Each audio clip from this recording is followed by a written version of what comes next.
United States is claiming that this is the big victory that they saw, yet they are also claiming that they want to pursue more war if things don't work out. It's quite the contradiction. It is, isn't it? But I think the problem is that the longer this confrontation lasts, the more problems the United States government will have at home. And the Trump regime will be more in trouble with his base, because if this is some sort of absolute victory, when the Iranian response comes, they will say, well, then it wasn't an absolute victory. And then if the Americans attack again, then people will start saying, this is exactly what you promised not to do. Although he's already violated and he's already torn up and got, he's ignored the promises that he's made to his base and the American people. But if this continues, it is going to make it much more difficult for him. I think that the United States really is in a big mess with regards to Iran. And I think it's because of their ignorance. It's a very ignorant government. The US political establishment is very ignorant. The Israelis are very ignorant. US think tankers are very ignorant. They said that, all you have to do is push Iran and it'll collapse. On Friday, we saw across the country, under the threat of airstrikes and missiles and drones, we saw Iranians across the country, and this people can go and view it online. Massive crowds across the country. People came to the city under the threat of death and voiced support for Iran's resistance. This is not a weak state. This is no pushover government. The Islamic Republic of Iran is powerful. It has always been powerful. It has always enjoyed a large degree of legitimacy in the eyes of the public. But now they've united Iran like it's never been united before, except for during the period when Saddam Hussein, with the support of the United States and the Soviet Union, invaded Iran in the 1980s. During that period of time, we saw the same sort of gathering of people and the same sort of unity that we see today. The Israeli regime, true, as Ali pointed out, they carried out a sudden attack. They tried to glamorize it in the West.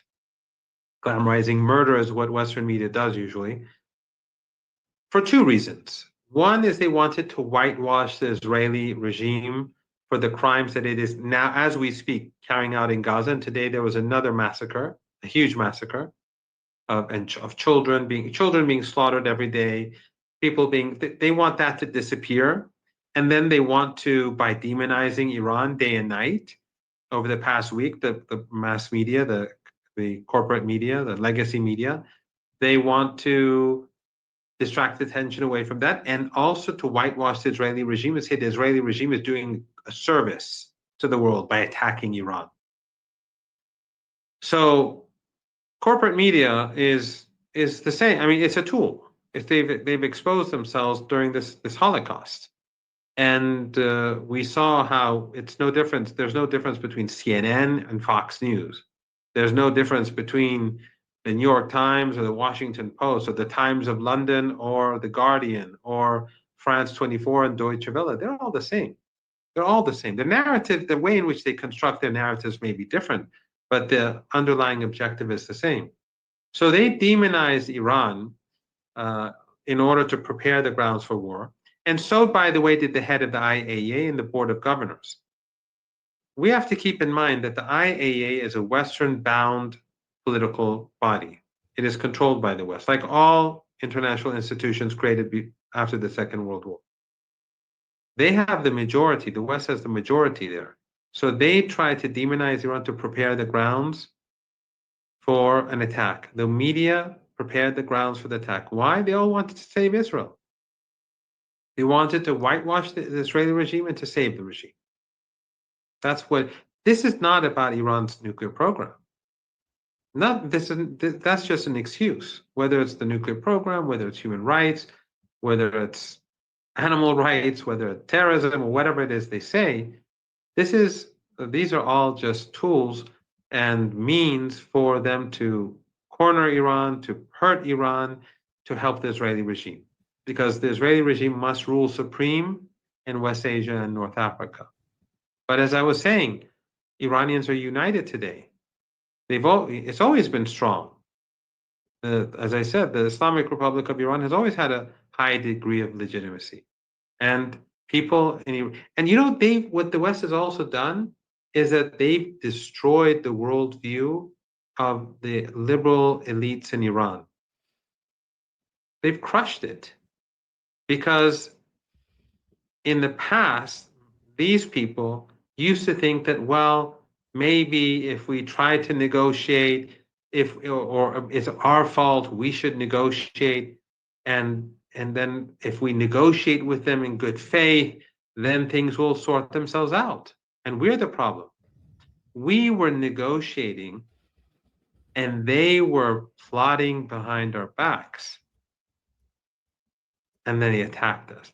And then we continued to negotiate. As you saw, the foreign minister was in meeting the European three, the British, the French, and the Germans, and they were still conspiring behind Iran's back. These regimes are deceitful. They're dishonest. They cannot be trusted. The Israelis have killed. They bombed the Red Crescent building in Tehran. They bombed the hospital. They bombed an ambulance. They bombed families in their cars. In one case, they murdered a woman, the entire family, but one of those who was murdered. She was 8.5 months pregnant. You don't see any of this in the Western media. But when a missile strikes Tel Aviv, you'll see Western media, express deep concern about the injured, and they were really, they were terribly upset, about a military hospital which they kept saying was struck, whereas it wasn't even struck. The missile hit next door. So their double standards is becoming clear to ordinary Iranians. Ordinary Iranians see these things. They're not stupid. And the liberal elites who thought differently and were brought up to think that the West is, they see the West through mainstream media. They see it through mainstream university textbooks that are translated into Persian. The social science textbook. Most of our social sciences and our humanities textbooks at university are translations of Western texts. So the more we study, the more Eurocentric and we become often. Yet all these readings and all these news programs and so on that they've been listening to all their lives have turned out to be nonsense. They see it on the ground here in Iran. The foreign minister was negotiating with Witkoff. On day one, Witkoff said, yeah, sure, we can have a deal. Iran can enrich at 3.67% for its nuclear in order to produce electricity. Then he flipped. Then it turns out since then, and perhaps even earlier, as Nima was alluding to because of the planning for the attack, from before the negotiations even began, it's quite possible that they were plotting to attack Iran, but they were pretending that they were serious. And also they think that, but the interesting thing is that they think Iran is naive. Iran was on alert when the Israelis attacked. And also, that general who said that no one knew but a few Americans that this attack was going to be launched, and the Iranians were caught unaware. Just last night at 12 p.m., I was on 3 different spaces, X spaces, within an hour and a half an hour for each, and in all of them, I said that an attack is imminent. I'm just an ordinary Iranian, so it's not as if the Americans are they're just talking to their own public, trying to convince their public how strong they are and how masculine they are and how they can kill people at will. But in reality, what are they doing? The entire global South sees through this facade. And the Iranian people are more united than ever before. And those Iranians who are always pro-Western, they're seeing the reality that this government that has been demonized by Persian media day and night, the Persian media in the West, because they have a huge media apparatus in Persian. There's nothing like it in the world. BBC Persian, Deutsche Welle Persian, Iran International, all these news channels, websites, these online armies that they have, they were all saying, they're constantly attacking Iran. And so a lot of these young Iranian liberals and older liberals who were always thinking negatively about Iran were saying, well, the Iranians were negotiating. The Iranians were talking, and then the Israelis struck. And then the Iranians were negotiating again when the Americans struck. Does that do the United States any good?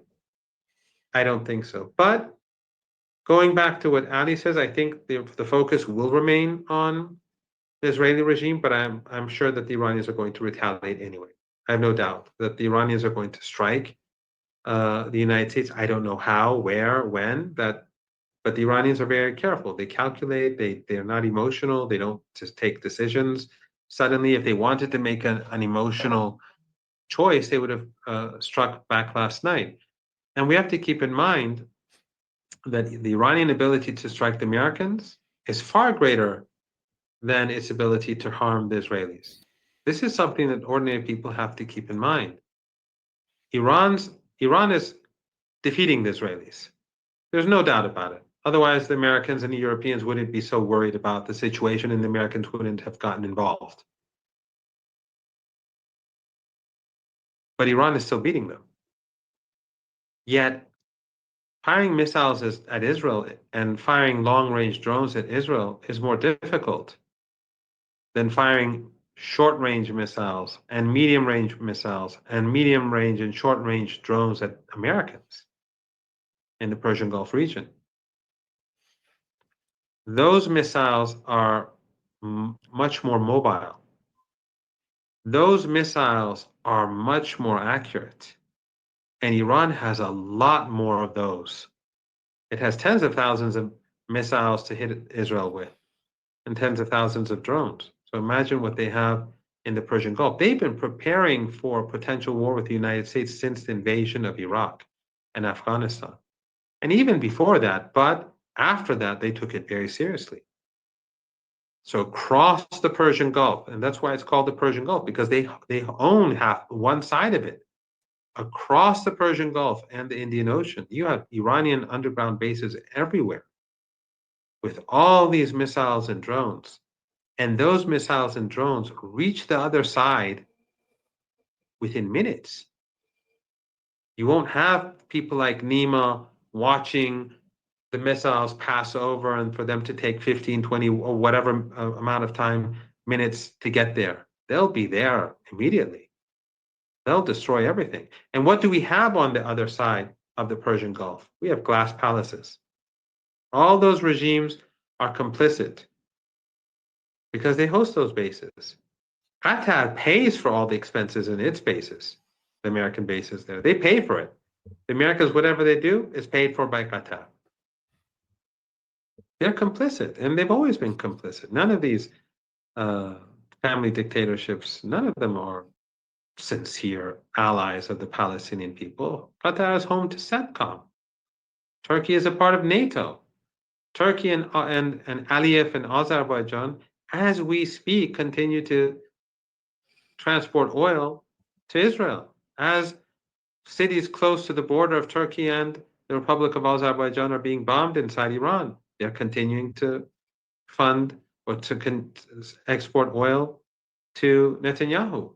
As the genocide and the Holocaust in Gaza continues, they continue to support them. They're all more or less, complicit, and they're not sincere about the Palestinian cause. But these countries in the Persian Gulf, they're very vulnerable. They cannot defend themselves. If there's a war in the Persian Gulf, most of these families won't last a few hours, at most a few days. They're very lucky, a couple of weeks.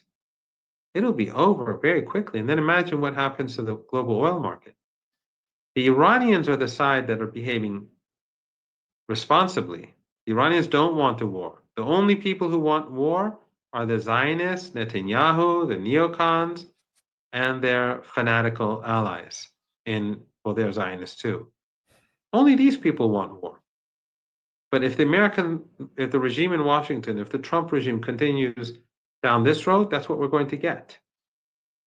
Iran, so it will retaliate.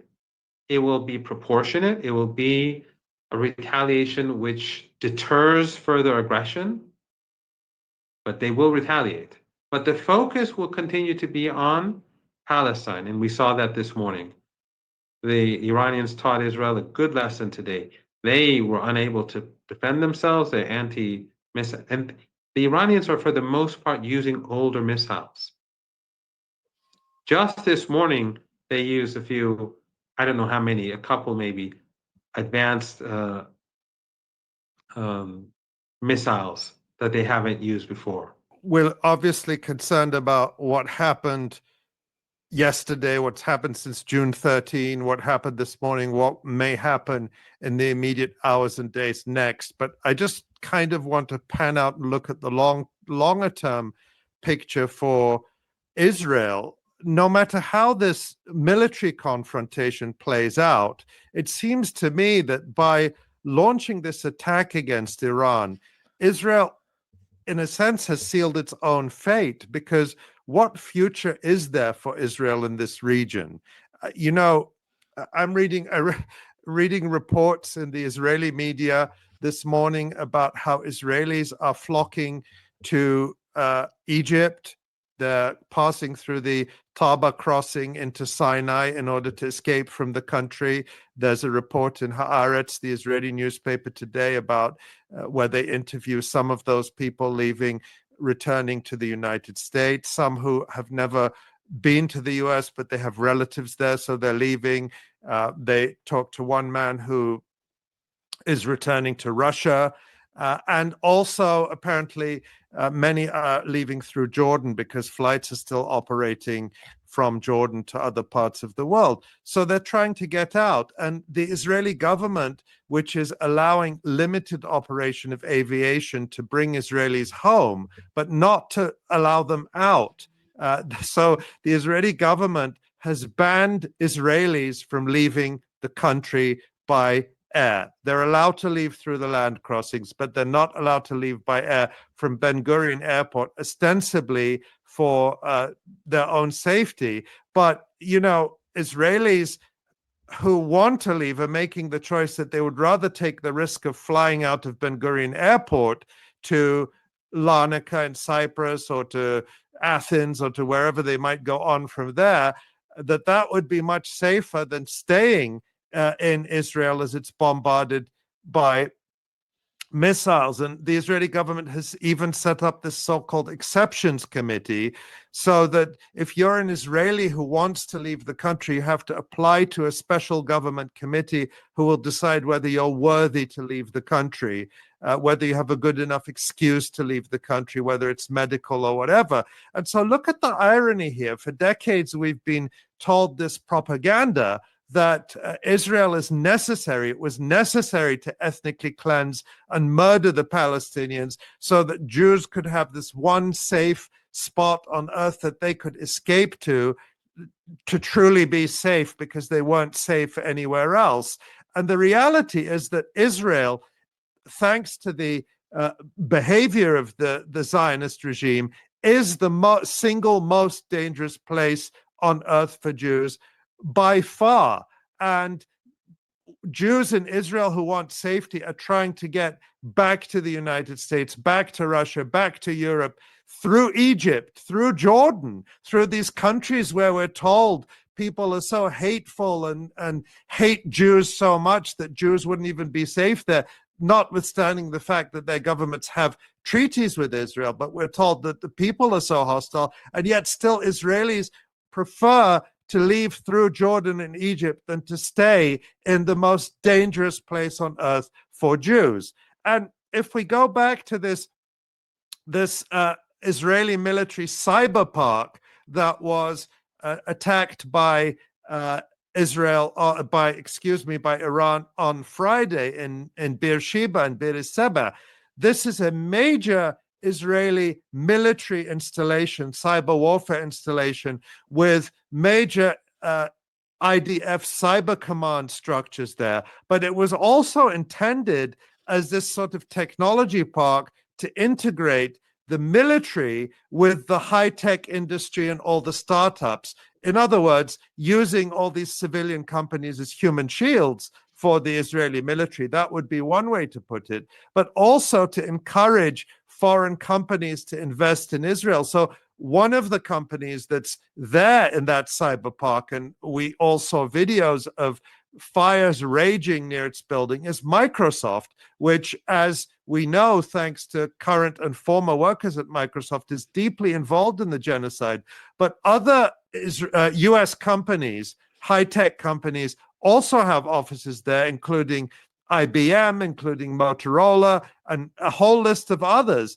And so you have to ask, which company in its right mind is going to invest in Israel, looking at this picture, is going to put billions of dollars into Israel, into its high-tech industry, when Israel's own high-tech workers are leaving? In that Haaretz article this morning, one of the people they interviewed who was queuing up at the Egyptian border to get out of there as fast as he can was a high-tech worker. And he said, I can work remotely from anywhere. I don't need to be here under the missiles. And that's true. That's a calculation that other people will make too. Maersk, the Danish shipping giant that has been very complicit in the genocide, there's been a big Palestinian-led global campaign called Mask Off Maersk, focusing on how Maersk is helping Israel to bring in the weapons of genocide that it's using against the Palestinian people in Gaza. Well, Maersk just announced that it's suspended all calls for its ships into Haifa and other Israeli ports just because it's too dangerous. So, yes, probably at some point the ports will open up. Probably at some point the airport will open back up. Probably at some point some of those Israelis will feel safe enough to come back and spend some time in order to maintain their social security benefits and not be struck off the residence register. That's what a lot of them do. Even though they're living abroad, they come and go so that they can maintain their social benefits in Israel, by not being away for too long at a time. But when you look at the long term, who's going to invest in this dying maniacal project that is at war, that has launched aggressions against 5 neighboring countries simultaneously and is threatening more? I think we're witnessing this wild genocidal lashing out, this attack on Iran, this unhinged aggression is the death throes of this brutal settler project. It's coming to an end. And the pretense, of course, the Trump administration of the United States are what they are. But the Europeans have also, the European regimes which even pretended to be oppositional to Trump, and, we're so horrified by this ogre Donald Trump. Well, the reality is they all got in line behind Donald Trump. They were all thrilled. They couldn't conceal their glee at the Israeli and American attack on Iran. None of them condemned it. The UN Secretary General, Antonio Guterres, hasn't condemned it. He's supposed to, his job is to defend international law of the UN Charter, and he would not condemn this blatant aggression against Iran that is a gross violation of the most fundamental principles of the UN Charter. So all their masks are off. This pretense of this liberal world order built on international law, built on human rights, is crashing down. And the people who see it are not just the people in the global south, in the targeted countries, but in the United States, in Europe, the publics there all see it. It's standing naked. And so we're at a moment in history where the world is changing, and this change is ongoing. The old is dying, but the new is not yet born.